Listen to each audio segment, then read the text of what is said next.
Major funding for KPBS Evening Edition has been made possible in part by Bill Howe Family of Companies, providing San Diego with plumbing, heating and air, restoration, flood and remodeling services for over 40 years.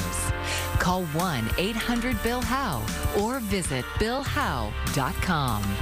And by the Conrad Prebys Foundation, Darlene Marco Shiley, and by the following.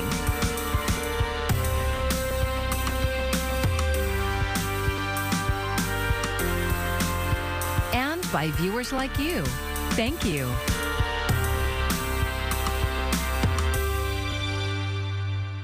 As of this moment, Nathan Fletcher is no longer a San Diego County Supervisor. Thank you for joining us. I'm Maya Trabulsi. The former chairman made his resignation from the board official this evening. Fletcher went on leave weeks ago. Days later, it was announced that he faces a sexual assault lawsuit. KPBS reporter Kitty Alvarado has reaction from a candidate who is running for his seat and a former colleague. The county's webpage may still have his picture up as 4th District Supervisor, but after being absent from his duties for close to 2 months, 46-year-old Nathan Fletcher officially resigned today. In a letter to his constituents, supporters, and friends, he said he takes responsibility for his mistake of a sexual relationship outside of his marriage, but denied the allegations made in a lawsuit filed against him by a former employee of the Metropolitan Transportation System, where he also sat on the board. She's accusing him of sexual harassment, stalking, and sexual assault.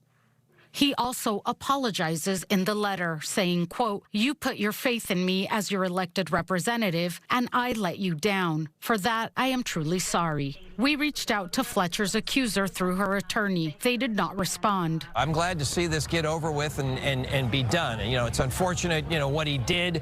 It was nice to see the apology, but, he's costing the county $5 million in a new general election that we have to go through. That's Supervisor Jim Desmond. He's not happy about the millions of dollars the county has to shell out to fill Fletcher's seat, but he is glad to move on. We can move on with the governance of the county, and the people of that district have an opportunity to elect a new representative to represent them on the county. He reassured the people of the 4th District they have support. Now, one thing people have asked me is what's going on with his office. So what I'm telling you, his staff is still there. They're answering phone calls for people in that district if they have issues or problems. We've even put out the word that you can call our office or any of the other offices throughout the county, because that district right now does not have a representative. It really is a new day. We can put all of that behind us and what's best for San Diego County. 3 people have already announced they're running to replace Fletcher. San Diego City Council member Monica Montgomery Stepp, Marine veteran Janessa Goldbeck, and Amy Reichert, who ran against Fletcher in the last election. With his announcement, officially announcing his official resignation, it's time for San Diego to move on with hope and recovery. We reached out to Fletcher and Gonzalez Fletcher's staff. They both declined an interview. The special election to fill Fletcher's seat will be held on August 15th. Kitty Alvarado, KPBS News. State and federal leaders disagree or not. A migrant surge is on its way to our southern border. But one thing both sides appear to agree on is the need for federal immigration reform. And now, Laura Aguirre has the latest. It was a quiet start to the week at many U.S. border entry points. The massive migrant crowds of last week, nearly non-existent after the end of Title 42 restrictions. The United States Border Patrol has experienced a 50% drop in the number of encounters versus what we were experiencing earlier in the week before Title 42 ended. Homeland Security comparing 10,000 migrant encounters a day before Title 42 ended, with just 4,200 arrivals on Saturday. Not everyone agrees that a surge has been averted. They can't predict the peak.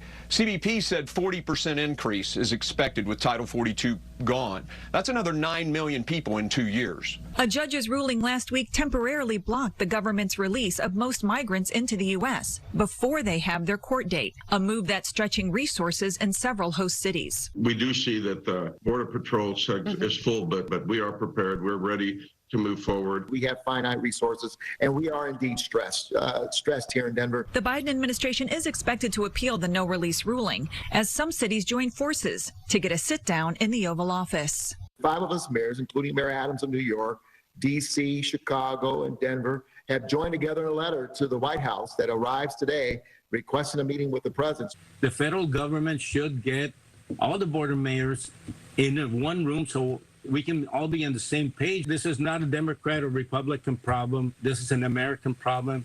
I'm Laura Aguirre for KPBS News. And if you recall our coverage of this story last week, migrant families, with young children, spent days in an encampment waiting to be processed into the U.S. Coming up, how several volunteers and local organizations offered help to those families on Mother's Day.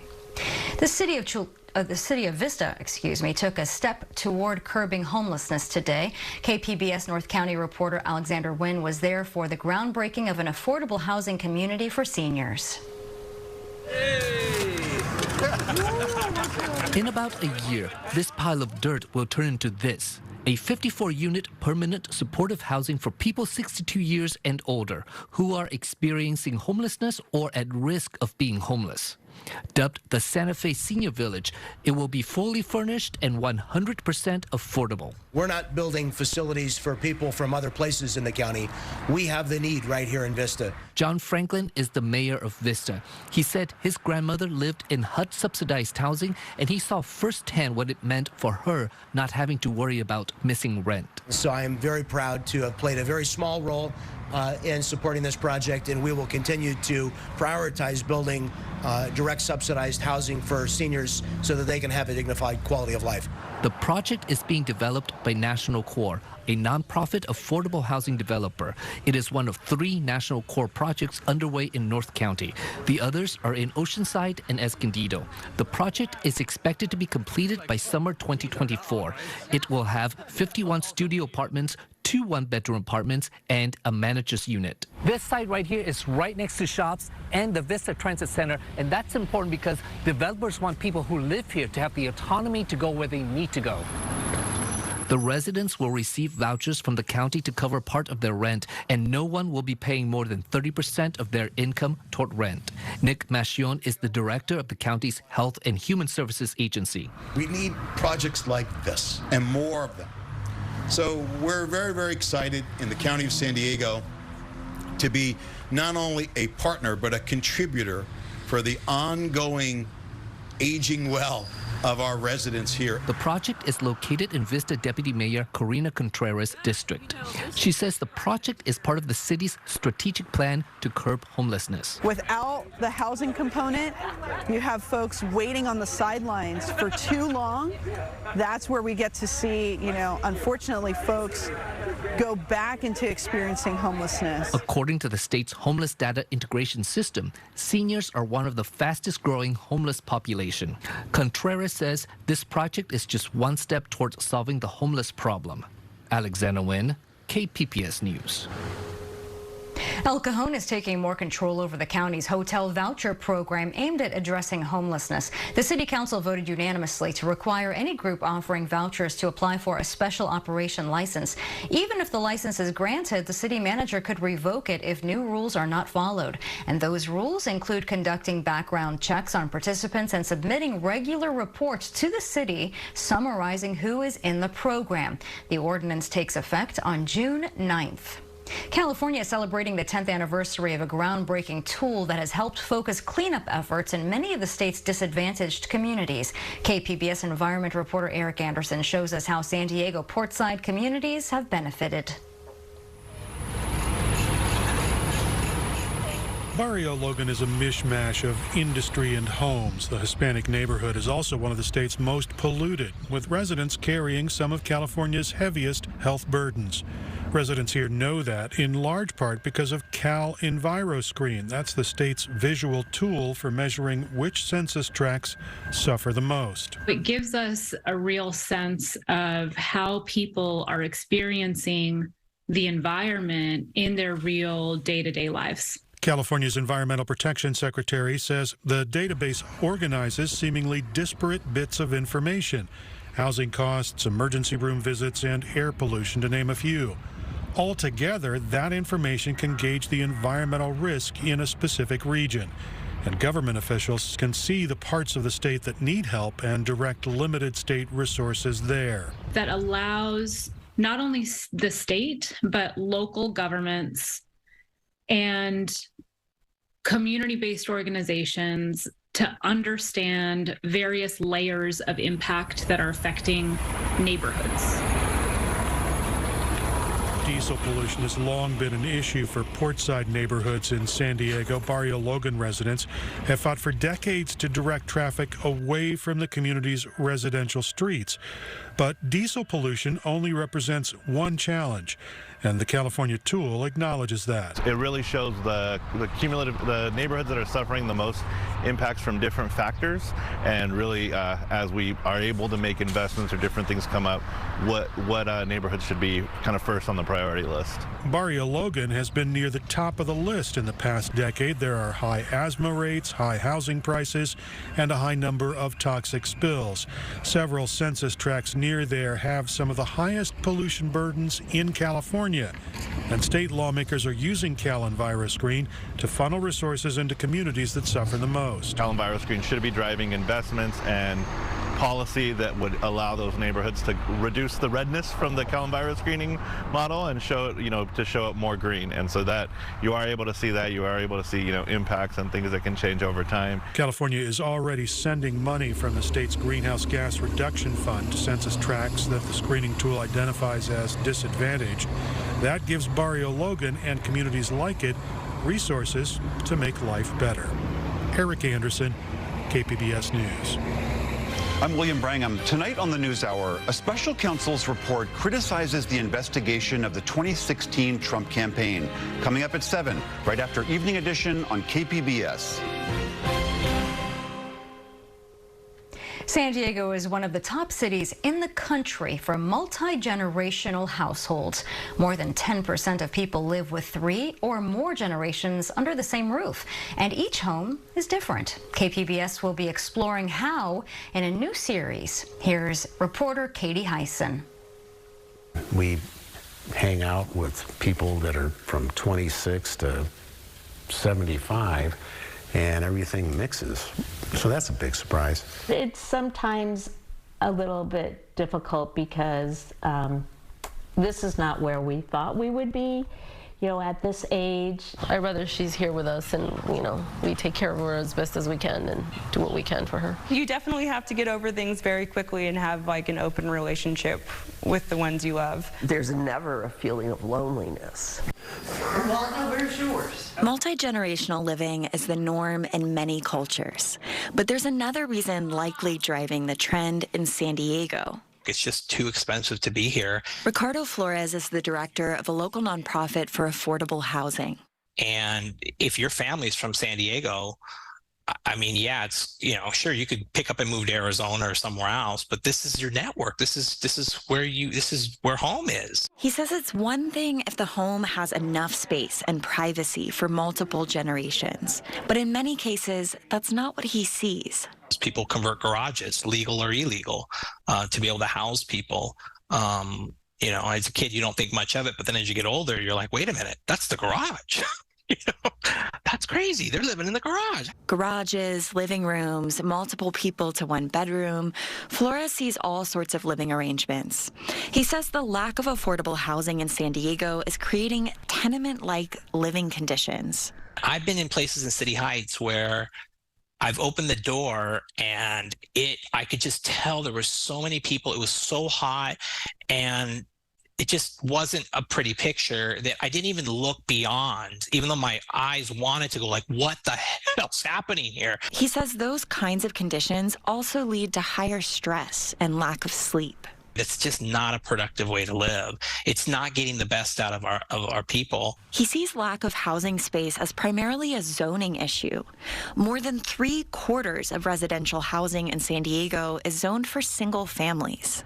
But when multi-generational households share enough space, there are tremendous benefits. That's according to Juan Pablo Pardo Guerra, a sociologist with UC San Diego. And because it creates all these connections, these additional connections with surrounding communities and also with other members of the family, it tends to lead to better outcomes in life than families that are slightly more isolated. Better life outcomes, he says, like higher rates of college attendance and more social mobility.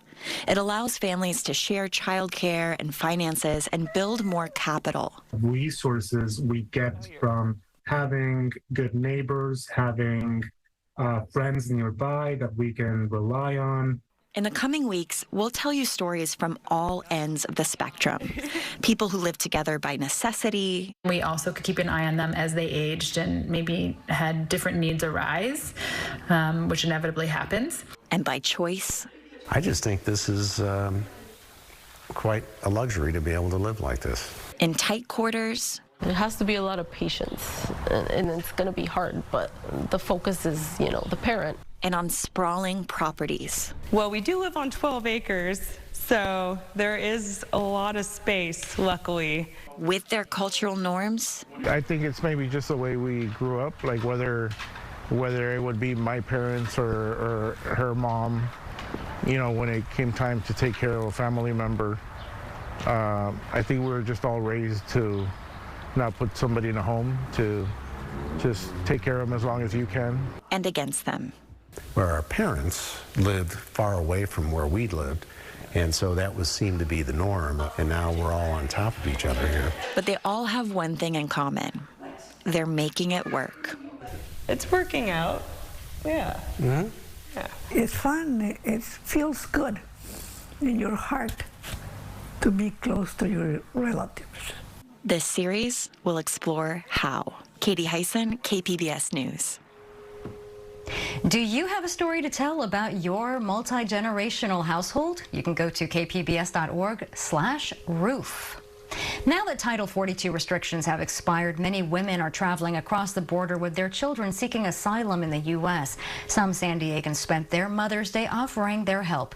One of the groups involved is Border Kindness. The nonprofit delivered 3 trucks of water, meals, and sanitary supplies. They say items specifically for women and children are crucially needed. They are definitely, stressed and definitely, you can tell, tired and just need the relief. It is important that because we are celebrating Mother's Day, that we understand how powerful and how important it was to come here to the fence and touch and be in community with those on the other side. Border Kindness says it welcomes any kind of donation, but financial donations enable them to buy in bulk. And if you'd like to donate, you can do so on their Instagram account at Border Kindness. It's been almost 10 years since Army First Lieutenant Jennifer Moreno was killed in Afghanistan. And this week, a GI Film Festival documentary look at the lasting impact of her death. Military and veterans reporter Andrew Dyer has more. She was a great leader. Jennifer Moreno became an Army nurse and volunteered for a special program working with U.S. Special Operations Forces in Afghanistan at a time when direct combat roles were still closed to women. She was killed just a month into her deployment in October 2013. Moreno was rushing to help an injured soldier when she triggered an improvised explosive device. The San Diego High School graduate from Logan Heights was 25 years old. A new documentary on the legacy of Moreno's life and the effects of her death on her family and community is screening this week at the GI Film Festival. It's an American story, and really it's a powerful, a beautiful story. That's Daniel Bernardi, who produced and directed Ultimate Sacrifices, Captain Jennifer Moreno. Moreno was posthumously promoted to captain. Jesse Sutterly edited the documentary. He said he was drawn to Moreno's story because of what it says about the U.S. and those who serve. Jenny comes from an immigrant family. She served her country. She was in JROTC. She was dedicated to her community. She was dedicated to her friends and family. In December, the San Diego Veterans Affairs Medical Center was renamed for Moreno. A second San Diego veteran, Navy Captain Kathy Briere, is also to have part of the medical center named for her. Briere helped open the door for women like Moreno to serve in combat. She died in 2020 and is the subject of a documentary short, also directed by Bernardi. He says it's important to highlight women's contributions in the military. Women are not getting enough recognition, and I think they deserve more, and that's why we're making these films, and we're not the only one making these films, and that's a good thing. The GI Film Festival is presented by KPBS. The documentaries are among 31 films screening this week at the Museum of Photographic Arts in Balboa Park. The screening is sold out tonight, but the film is available to rent online. Andrew Dyer, KPBS News. San Diego now has a second filling station for hydrogen fuel cell cars. KPBS SciTech reporter Thomas Fudge visited the Mission Valley station. Pramod Patil locks a hydrogen pump onto his fuel cell car for a fill-up. It's just like using a gas pump and only takes a couple of minutes to refuel. He's at a mobile station on Mission Center Road, which now has 4 hydrogen pumps. Patil says the car is comfortable and its only emission is water. We are all concerned about the global warming, and we have seen the impact that it makes into the environment. So the tiny thing that you make towards making things environment friendly, it's good to have that feeling also. First off, they're damn fun cars to drive. Keith Malone is a spokesman for California's Hydrogen Fuel Cell Partnership. Today, he says Honda, Hyundai, and Toyota are all making hydrogen fuel cell cars, and there are about 15,000 hydrogen cars on California roads. The California Air Resources Board, he says, definitely sees a future for this kind of EV. What are we going to need to get to 100% zero-emission cars by 2045? And they realize that probably about 20 to 25% of the market is going to be fuel cell cars. Malone says he often gets the question, what is better, a battery-run electric car or a hydrogen fuel cell car? Patil says environmentally, a hydrogen car has no 1,000-pound toxic battery pack you have to dispose of at the end of the car's life. But there are definitely challenges to filling up with hydrogen. Susan Friedman, a climate planning manager at Sandag, says in San Diego, with only 2 filling stations, it's very hard to choose a hydrogen fuel cell car. You know, without the infrastructure, it's a chicken and egg. So without one, it's really hard to purchase a zero-emission vehicle that's hydrogen fueled if you don't have access to multiple stations like people are used to with gas stations. Friedman says Sandag has a goal of having just short of 50 hydrogen fuel stations in San Diego County by 2030. Aside from the Mission Valley station, the only other hydrogen station in the region is in Carmel Valley, and it only has 1 pump. Thomas Fudge, KPBS News.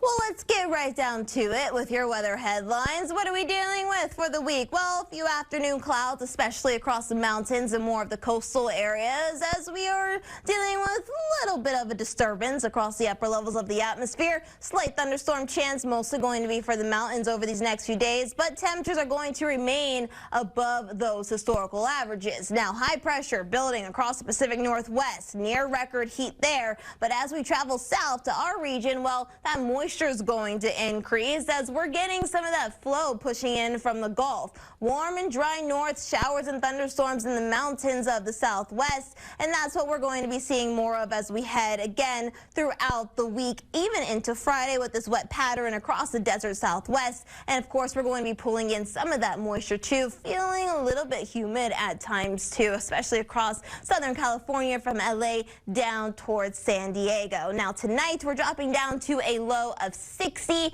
with partly cloudy skies around the region. Oceanside, similar story with the low of 57, Borrego Springs 68, in the high deserts, Mount Laguna 58. But then as we head into tomorrow, well, we will see some sun. We're going to be flirting with the 70s in San Diego, Oceanside at 70. Now Ramona, a little warmer at 83, and of course very hot in the desert, Borrego Springs with a high of 103. Now along the coast over these next 5 days, well, Low clouds and fog possible on Tuesday. That can create some minor delays if you are doing any travel. Wednesday, 69 for the high. And then by Thursday, we're back up to the 70s, staying there throughout the weekend. Now more inland, we're going to be in the upper 70s, low 80s with plenty of sunshine. Just a few low clouds and fogs to deal with on Tuesday. Now across the mountains, sunny all week with highs in the 60s and upper 50s. And then across the deserts, well, triple-digit temperatures for the start of the week, and then we're back down to the 90s by Thursday. For KPBS News, I'm meteorologist Bree Guy.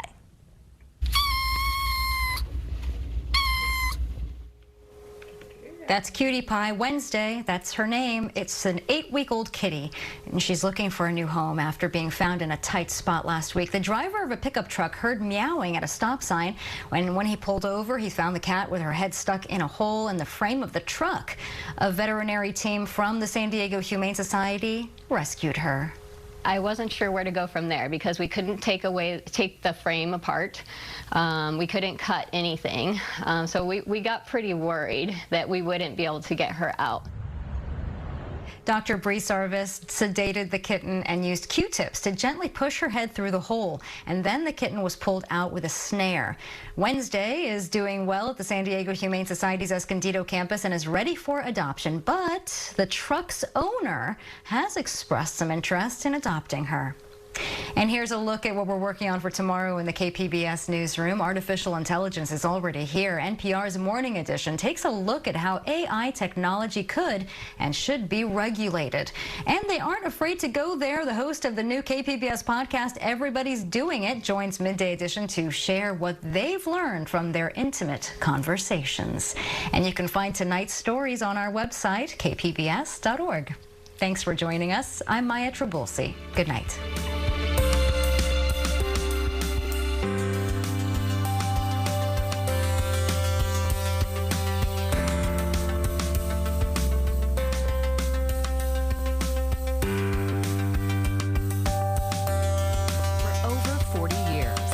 Call 1-800-BILL-HOW or visit BillHow.com. And by the Conrad Prebys Foundation, Darlene Marco Shiley, and by the following.